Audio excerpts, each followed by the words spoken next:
welcome to Getting to Good Enough. I'm Shannon Wilkinson. And I'm Janine Adams. We're here for practical and fun conversations about living with more ease and way less stress. Yep, we're all about embracing progress over perfection. So grab a tasty beverage and let's get started. Hey, Janine. Hey, Shannon, how you doing? I'm doing pretty well. How are you? I'm good. I'm glad to see you. You too. And I don't know if you noticed, but I wouldn't say footloose and fancy free, but I'm moving slightly, but this is how much I can move my arm up. It's Wow. I can move it bent about halfway between my waist and my shoulder. That's amazing. And you're not wearing 45-degree angle. Yeah. You're not wearing that crazy sling. No. And it's only a week. How long has it been since we recorded the one where you were wearing that sling? 10 days? A week. Yeah. So great Something progress. like that. Yeah. I fully weaned out of it just in time to prepare for another shoulder surgery. Yay! Yay, you! Unbelievable. Yeah. So what's happening? Why do you need more surgery? Well, I had some complications which resulted in getting some imaging, an MRI and an ultrasound, which shows I have a new, since surgery, rotator cuff tear. The surgeon is not believing that it can be true. Oh, yeah. She doesn't believe the imaging.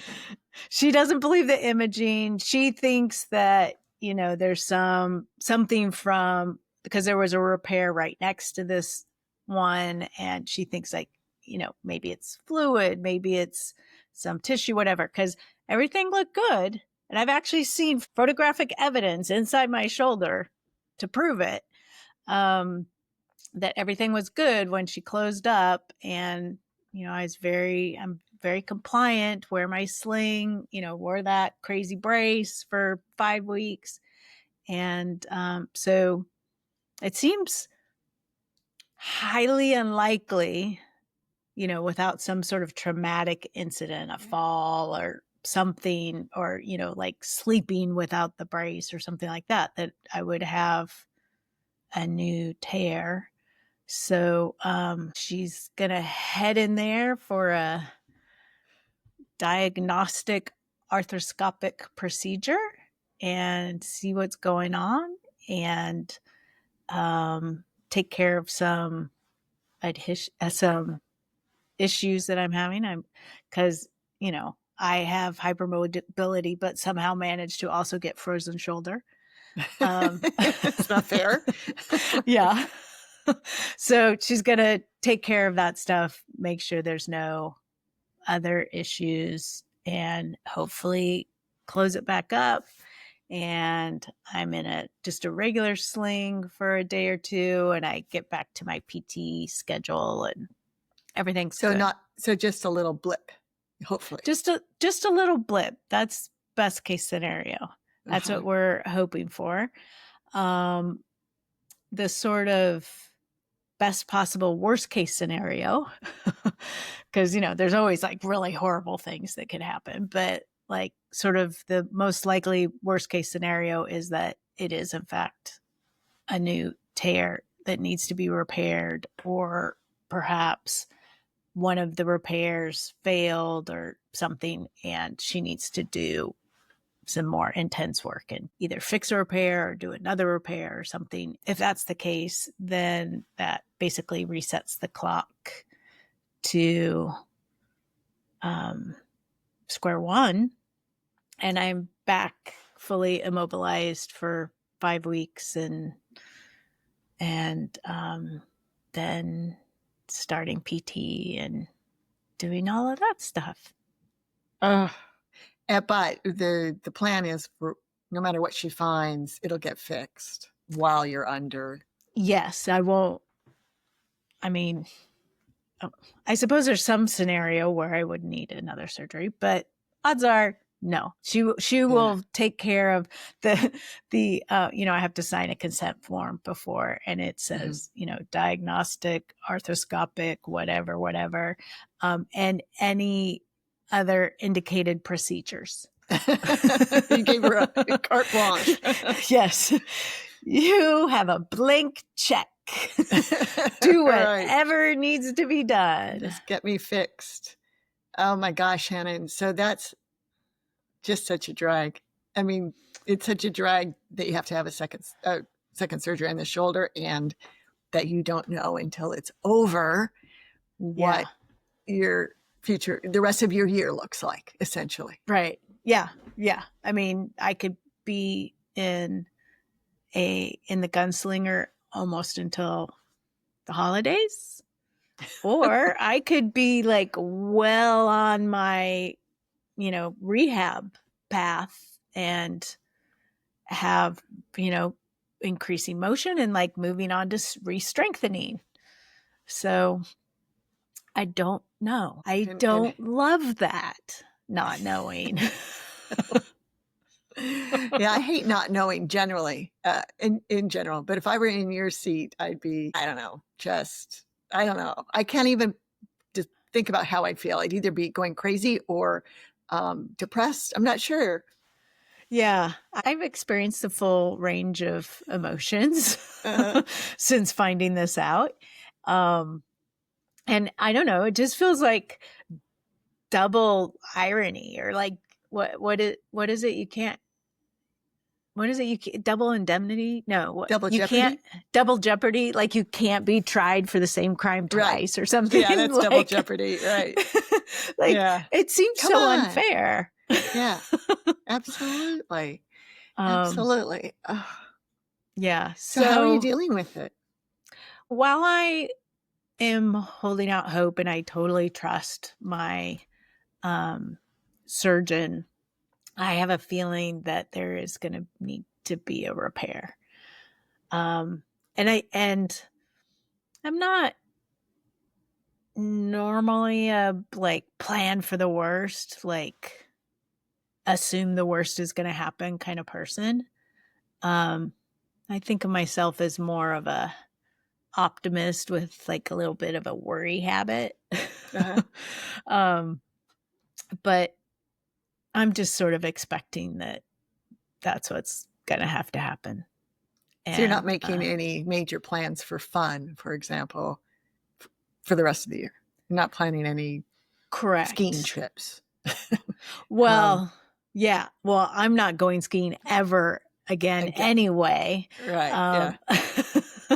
Yeah. I haven't skied since I fell on this shoulder and exacerbated those problems and had to have surgery a year after that. So, but you guys do take skiing trips that you go along and don't ski, right? Correct. And we'll be doing that. We do that every year between Christmas and New Year. Oh, that's right. So you'd be at our friend's place. Yeah. And you'd be out of the gunslinger by Christmas. Yeah.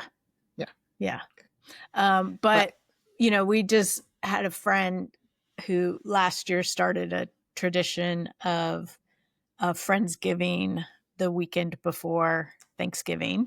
Nice. And he invited us, and I said, I may or may not be there.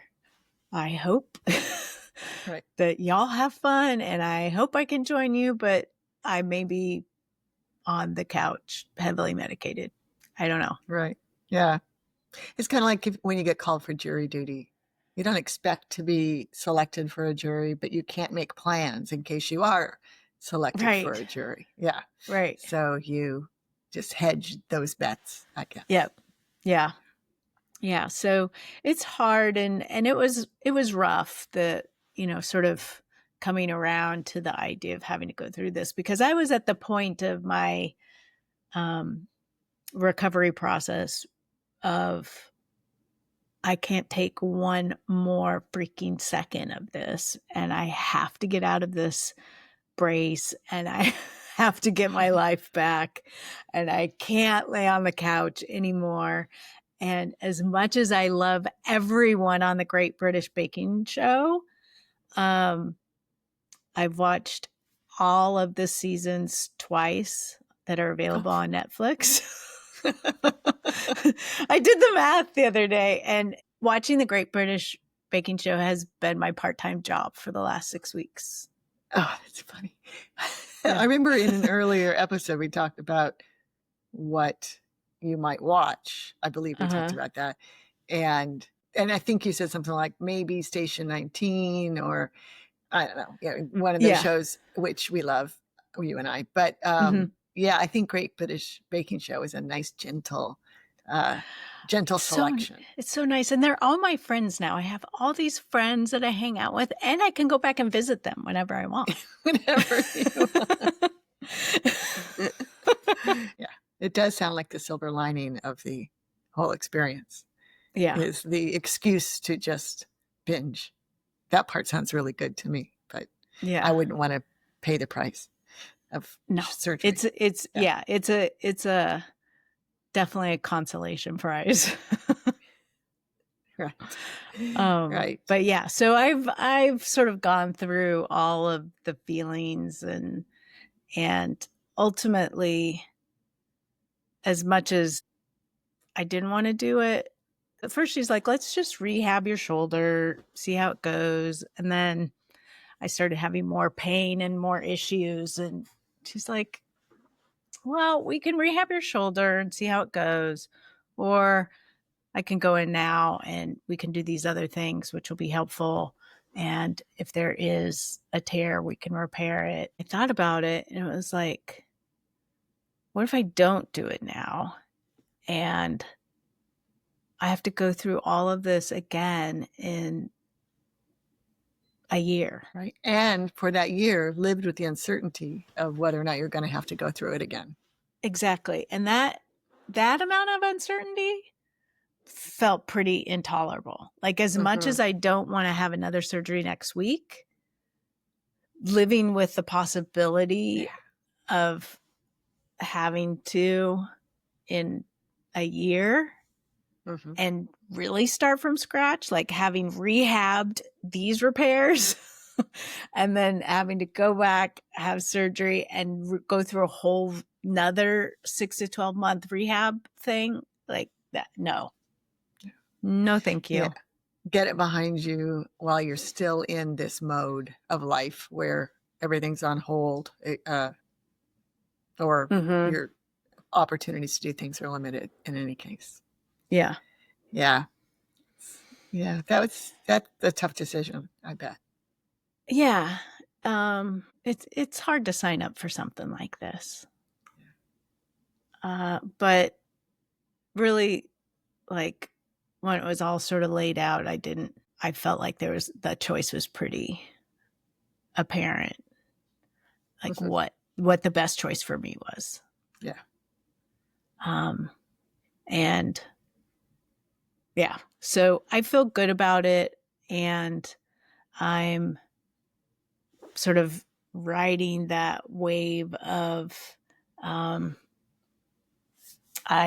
may not be able to do much of anything till mid-December, or I may be able to, like, in a week, be feeling good and back to PT and, like, getting on with my life. Yeah.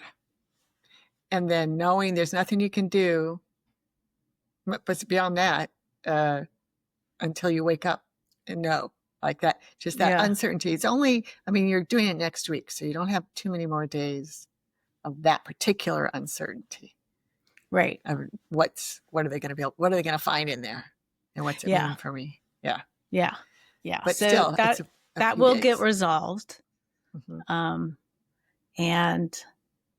I'm getting a lot of practice. Well, this whole experience, I'm getting a lot of practice with, like, coming back to the present moment, because it's pretty easy to go out into the future and catastrophize or try to figure things out. And, I just don't have enough information. Right. And right now you're feeling better than you were a week ago, and better than you were 3 weeks ago. And you don't want to spend your time in the future and not enjoy the fact that you're actually got some mobility and you're looking bright-eyed and bushy-tailed. And Yeah, it's funny. yeah. I'm feeling so much more clear-headed than when we recorded the last episode. Mhm. But I'm having more pain in my shoulder. So whatever that means. Right. I'm having a much smaller, much smaller version of uncertainty in that I'm traveling next week, and we're recording this just before the reduction in flights is going into effect Right. because of the government shutdown. And I've got a notification that my outbound flight to New York is not affected. But Southwest is giving everybody the option of changing flights if they want. But like we don't know what flights are going to be canceled. So what good does that do? But I thought, well, coming back, my flight back here on Thursday is leaves late, like 6:45 p.m. So it seems like more likely to have a miserable travel time on a later flight if cancellations mean that there are problems. But I talked to Barry about it, and he's like, well, you have no information to base a decision on. Right. And I'm like, yeah, because I was thinking about moving to an early in the day flight, then I'd miss a day in New York, which, that would be a bummer. And also that flight could get canceled just as easily as the flight that I'm on. So I decided to just stick with what I got, because there's no basis to change it. And even though I'll be nervous about having a late in the day flight probably, but I'll just go with the flow. Make sure I have enough nuts with me and reading material and phone charger. Have a plan. Right. And that's such a valuable lesson is, sort of think through the possibilities and how you might deal with them and what would make things more comfortable for you if you're dealing with, a canceled flight or getting stuck in the airport or whatever the situation is, and prepare and then let it go. Let it go. That's the thing, right? Yeah. Yeah. For something like this, it's like, why let anxiety over something I can't control that I'm prepared to handle affect my enjoyment until that time comes. So, yeah. And I'm sure, I know you've been in situations in the past where you had to know that you could be home on a certain day, and that might cause you to make a different decision. Like you might not go based on the fact that you could get stuck in New York for an extra day, but you're in a position where, you're willing to be a little uncomfortable. And if you're stuck an extra day or whatever, you can manage it. And I don't have any appointments that can't be changed. Right. Exactly. Yeah. So and I think that's one reason the airlines are allowing people to change flights without a penalty now, is because people do have situations where if they get stuck, it's a problem. Right. Or if they don't get there, they might as well not go. Yeah. So, anyway, it's small potatoes compared to what you're looking at, but somewhat similar. It sort of doesn't matter because the uncertainty is still uncertainty and it's uncomfortable, and you're still managing it, and it can still cause a lot of anxiety if you don't kind of have a plan of how to live in that space of uncertainty. Yeah. Yeah. One of my friends I'm meeting in New York, she lives in South Carolina. She reserved a rental car. That was her backup plan for Thursdays. So if need be, she'll just drive. I'm like, well, that's pretty smart. And avoid LaGuardia altogether. Right. So I think I live too far away to do that. I don't want to. Although we know that you have driven places that you normally fly in the past. And I've driven between New York and St. Louis a number of times. But that was my younger self, and it doesn't appeal to me as much now. No. And now you're in a position where you can hang out until you can get on a flight. Yeah. Yeah, absolutely. Yep, it'll be fine. So you just have about 5 days, and then you'll know, and then we'll know what, if any, impact we have on this might have on the podcast. Yes. So, actually, this is airing. I mean, it's not right now. We're recording it ahead of time, but it's going to air the day after my surgery. That's right. So, when we publish this, we can put an update in the show notes of, anybody want to put money on it? Is this going to be a Right, what are the odds? Let's get to yeah. Is this a 5-day recovery or a 5-week recovery? Right. You're right. We can update in the social media in the show notes if we want to. Yeah, and then we have a couple that we've recorded already that we haven't published yet. Yeah, so it'll give us a cushion of episodes to publish after the surgery, so that regardless of how it goes, we will be able to continue to put out some new content.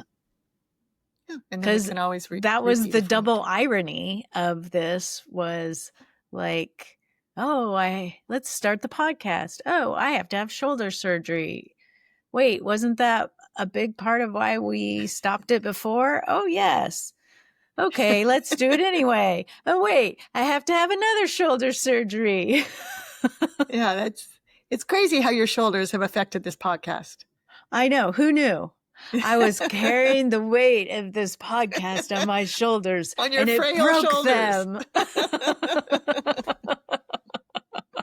Oh, my goodness. Yeah. Well, I certainly hope for the very best for you. Thank you. Whatever happens, it'll be fine. I'll work through it. I mean, I still have a good 6 to 12 months of physical therapy, whether it starts in a week or in 6 weeks. Right. So living the dream. I know how to have fun.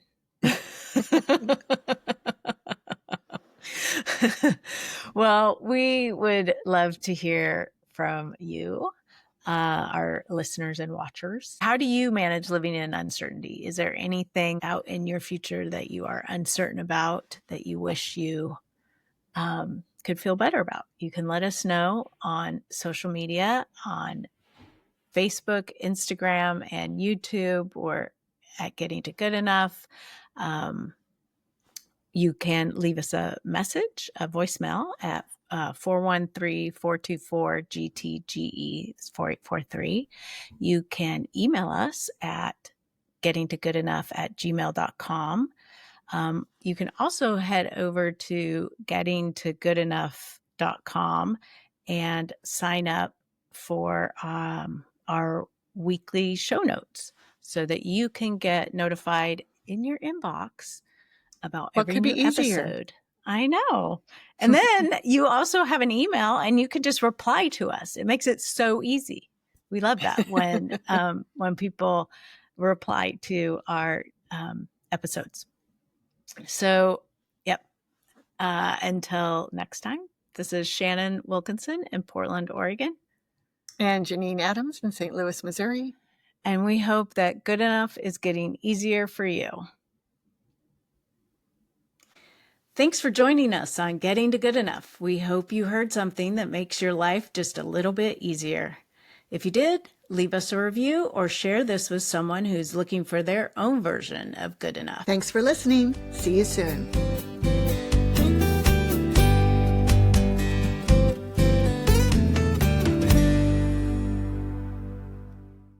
I always feel like I have to wait for the music. But you don't, right? No. Yeah. Goodness. That's post. That happens in post. Post. Right. I like it. The lingo.